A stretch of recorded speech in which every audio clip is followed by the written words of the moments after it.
A soberania se conquista através da astúcia e da traição. Conserva-se através da mentira e do homicídio.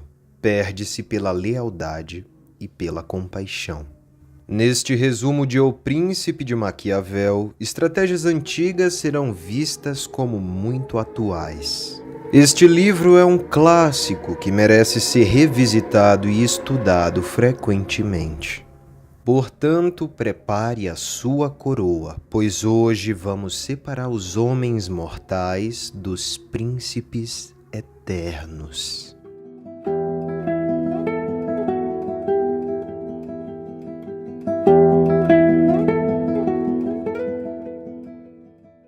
Nicolau Maquiavel nasceu em 1469, na cidade de Florença.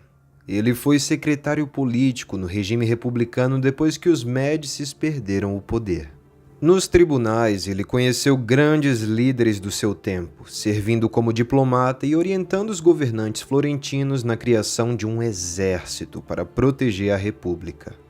Quando os Médicis voltaram ao poder em 1513, após derrubarem a república, Maquiavel foi exilado. Durante esse período, ele escreveu O Príncipe, uma nova versão da arte da guerra e a história de Florença, além de romances históricos e poesias. Como nunca mais recuperou o favor dos Médicis, ele morreu sem nenhum tostão em 21 de junho de 1527. Em 1500, Florença era considerada uma cidade livre por ser uma república e não uma monarquia. Entretanto, a família Médici não tinha representação republicana e queria concentrar o poder em si mesma. Em 1512, a cidade foi invadida, quando houve até mesmo derramamento de sangue, e Maquiavel foi preso e exilado por ser um oficial republicano. Ele escreveu O Príncipe em 1513, durante seu exílio, mas sua obra não foi publicada até 1532, 5 anos após a sua morte. Em 1513, ele se conformou com o fato de que Florença seria governada por um príncipe e assim começou a buscar um meio de se aliar ao novo governante para conseguir uma boa posição e liberdade política. Maquiavel não se tornou um conselheiro, mas deixou seu legado. Este resumo de O Príncipe condensa suas principais ideias. Ele mudou a forma de ver a política, tratando ela como se fosse uma estratégia para a manutenção do poder. Para entender melhor não apenas o resumo, mas a obra em si, alguns conceitos-chave precisam ser esclarecidos primeiro. Quando Maquiavel se refere aos príncipes e os aconselha, ele está se referindo aos monarcas, aos governantes, inclusive reis. São todos que faziam parte de um governo hereditário, concentrando o poder em si mesmos. Seu livro foi escrito com a pretensão de se tornar um manual para um governo eficiente e duradouro. Os fins justificam os meios. Esta frase não está escrita no Príncipe de Maquiavel, mas se tornou uma interpretação comum da obra como um todo. Dizer que os fins justificam os meios é dizer que, se for para manter a sua autoridade, o governante pode fazer o que quiser em seus domínios. A virtude que o Maquiavel tanto cita nesse livro não é virtude no sentido clássico, no qual o homem luta pela excelência e não tende nem aos vícios dos excessos nem aos vícios dos defeitos, constituindo um meio termo. Antes de assistir esse resumo de O Príncipe, é necessário entender que virtude é a habilidade e a inteligência para governar. Ele deve visar a harmonia e a paz em seu reinado.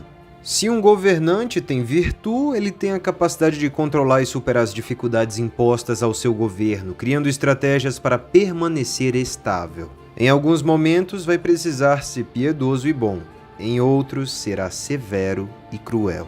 Já a fortuna está relacionada à ideia de acaso e de sorte. Os príncipes devem estar atentos à roda da fortuna, ora favorável ao seu governo, ora um obstáculo. Por esta razão, o príncipe precisa sempre estar atento, desenvolvendo sua virtude para obter boas oportunidades, mesmo que a roda da fortuna não lhe seja favorável. O livro O Príncipe apresenta ao leitor os detalhes dos principados da época. Maquiavel os dividiu em hereditários, civis ou eclesiásticos. A intenção da obra é ensinar aos príncipes como chegar ao poder e não perdê-lo, não perder seus territórios. Maquiavel enfatizou a necessidade de se ter boas armas e boas leis, além de comandar e defender os principados mais fracos que estiverem em torno do território principal. Esta medida é preventiva, pois fortalece a fronteira contra possíveis inimigos. Os principados hereditários são mais fáceis de governar. Eles já são vistos como sendo de famílias que têm o direito ao poder. Os principados novos são os primeiros de alguma família ou são recentes porque foram conquistados por outros estados que têm seus príncipes hereditários. Neste caso, o principado é considerado misto. Os principados novos encontram mais dificuldade para se estabelecerem, pois eles vão precisar de apoio para manter o território conquistado. Caso um cidadão particular se torne o príncipe da sua pátria, o seu governo será chamado de principado civil. Será necessário uma grande astúcia, governando em benefício do povo e não dos poderosos. Se o povo for hostil, eles vão abandonar o príncipe. Os principados eclesiásticos são adquiridos pela virtude ou pela fortuna e são mantidos pela religião. Eles permanecem fortes e estarão sempre no poder. Além disso, eles não precisam ser defendidos, pois são considerados seguros e felizes. Nesses exemplos, o poder é aumentado com mais armas e mais virtudes. Para ganhar forças, o príncipe precisa considerar como inimigos todos aqueles que se incomodaram ou se ofenderam por terem sido conquistados. Será necessário reconquistar regiões rebeladas. Não oprimir o povo é a regra de ouro para se manter no poder. Os súditos precisam ver o príncipe como alguém que promove a segurança e a estabilidade. O príncipe sábio se certificará de que o povo sempre precise do Estado e o veja como o provedor de suas necessidades. Os problemas do Estado são como a tuberculose. É fácil de tratar no início, mas muito difícil de detectar. Com o tempo, o diagnóstico se torna muito mais fácil e o tratamento muito mais difícil. Por esta razão é necessário prevenir a ocorrência de problemas. Outro passo da estratégia de Maquiavel é não mudar os costumes, as leis e os impostos das províncias conquistadas por povos de costumes iguais. No entanto, os novos governantes terão dificuldades. Para amenizá-las, será necessário habitar a província, dominar as desordens e estabelecer colônias. Se o príncipe dá aos seus súditos uma boa condição de vida, alimento e trabalho, ele é amado. E se os súditos forem fiéis, também deverão ser amados. Os que não aceitarem o príncipe devem ser empregados como conselheiros ou considerados inimigos.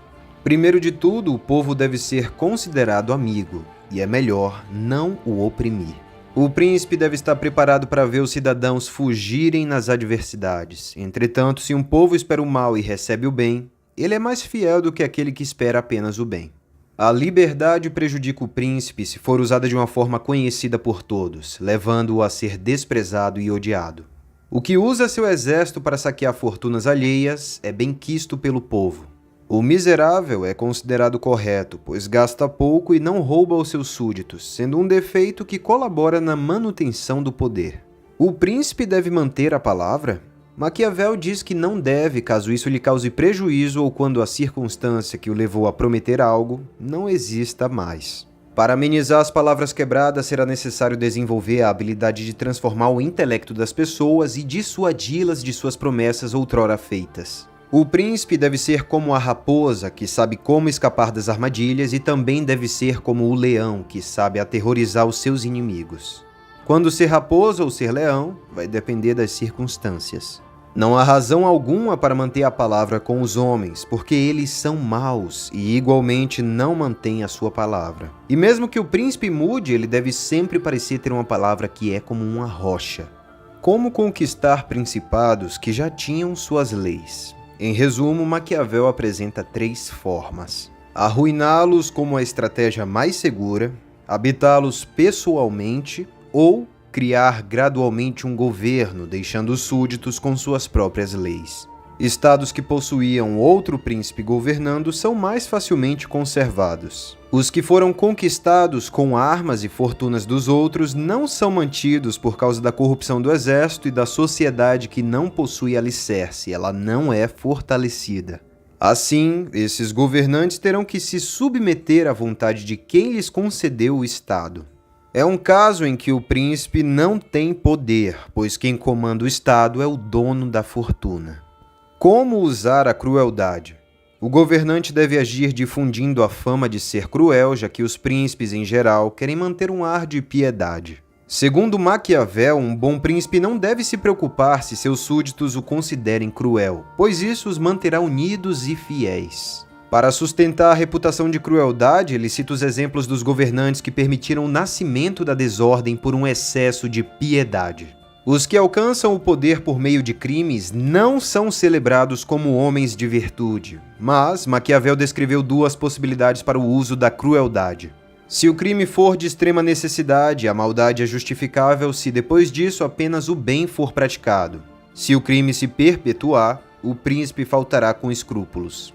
Segundo Maquiavel, o mal deve ser feito de uma só vez e a bondade aos poucos. Os homens se lembram dos benefícios recentes muito mais do que de todo o mal infligido anteriormente. A Itália do século XVI estava em péssimas condições por ter confiado suas forças às milícias e aos mercenários. O amor é preservado pelo vínculo de obrigação, que é quebrado quando os homens o acham necessário. O medo mantém os súditos unidos por causa do medo do castigo, que não desaparece. O objetivo principal do príncipe é cuidar da arte da guerra, da sua organização e da disciplina. Os que não pensam na guerra perdem seu estado, os que pensam tornam-se príncipes ou aumentam o seu poder. A organização das tropas deve acontecer pensando constantemente na guerra, sendo mantidas organizadas e treinadas. Nem mesmo em tempos de paz um exército deve estar ocioso. A força de um principado deve ser medida de acordo com o poder do seu exército, ou seja, pela força das suas armas. Reinados com muita fortuna e muitos homens devem ter um bom exército. Se um príncipe não tiver bons fundamentos, ele cairá na ruína. Poder e prestígio vêm das boas armas, que são a condição para que existam boas leis. Maquiavel não recomenda o uso de tropas mercenárias e auxiliares, pois elas são desunidas, ambiciosas e infiéis. As boas tropas dependem da presença do príncipe e da atuação como seu capitão. O perigo das tropas mercenárias é a covardia, e o das auxiliares é o seu valor. As tropas auxiliares não são boas, porque são chamadas para combater outro principado mais poderoso. Em caso de derrota, o principado estará arrasado, porém se vencer, ficará refém das tropas que te ajudaram. As armas dos outros não só são danosas e prejudiciais, como também são motivos de vergonha e constrangimento. O principado não será seguro e estável se não estiver fundamentado em suas próprias forças. O príncipe deve aprender a não ser muito bom e piedoso, assim como deve ser prudente e fugir dos vícios que o levariam a perder o seu poder. De acordo com Maquiavel, é melhor que o príncipe seja mais temido do que amado. Segundo ele, o governante temido mantém o povo em paz, unido e leal. É preferível que o indivíduo seja prejudicado do que todo o reino, por causa da fraqueza de um príncipe piedoso. Os homens traem facilmente as suas amizades e são bons quando lhes convém. A natureza humana é ingrata, inconstante e teme o perigo. Mas ser temido não é o mesmo que ser odiado. O melhor caminho é o caminho do equilíbrio, com prudência e humanidade. É muito inteligente não confiar demais nas pessoas. O príncipe deve saber quando ser bom e quando ser mau, punindo com leis ou com violência. Para afastar o ódio é preciso ser dissimulado, demonstrando um certo conjunto de habilidades, mesmo que o príncipe não as tenha. Maquiavel explica que é necessário parecer tê-las. A postura do príncipe deve ser sempre a de um soberano com 5 qualidades: piedoso, fiel, humano, íntegro e religioso. Em caso de necessidade, pode agir contra essas qualidades. Para ser odiado pelo povo, será suficiente os bens de seus súditos, seduzir as suas mulheres e desonrá-los. Se nenhuma dessas coisas acontecer, o povo vai viver feliz. Já para ser amado pelo povo, o príncipe deverá manifestar atos de grandeza e coragem em ações irrevogáveis. O povo também precisará de distrações, como festas e espetáculos, o famoso pão e circo. O Estado deve contar com os melhores e ter bons ministros. É imprescindível que haja confiança mútua entre o príncipe e seus ministros para a manutenção do poder. Os conselheiros devem ser sábios e devem falar somente quando solicitados. O príncipe, por sua vez, deve escutá-los e manter a prudência. Mas lembre-se sempre, os conselheiros não podem receber muito poder, pois o povo estará confuso sobre quem é seu senhor. A França, segundo Maquiavel, teve vários barões locais que faziam com que o rei tivesse pouca autoridade. Em resumo, o príncipe deve estar constantemente atento quanto às armas, evitar a inimizade do povo e saber se defender dos grandes. Ao seguir essas instruções, o seu principado nunca será perdido, segundo o Príncipe de Maquiavel. Não deixe de conferir o meu livro, Tabuleiro das Sombras sem Estratégias de Manipulação. Tem tudo a ver com esse vídeo, né? Bom, se você chegou até aqui, comenta aqui embaixo, O Príncipe de Maquiavel, para eu saber que você viu o vídeo até aqui. Se você gostou desse vídeo, deixe o seu like. Se você ainda não é inscrito aqui no canal, se inscreve no canal para não perder nenhum conteúdo novo meu e ativa o sininho de notificações. Portanto, até breve, meu príncipe, e até breve, minha princesa.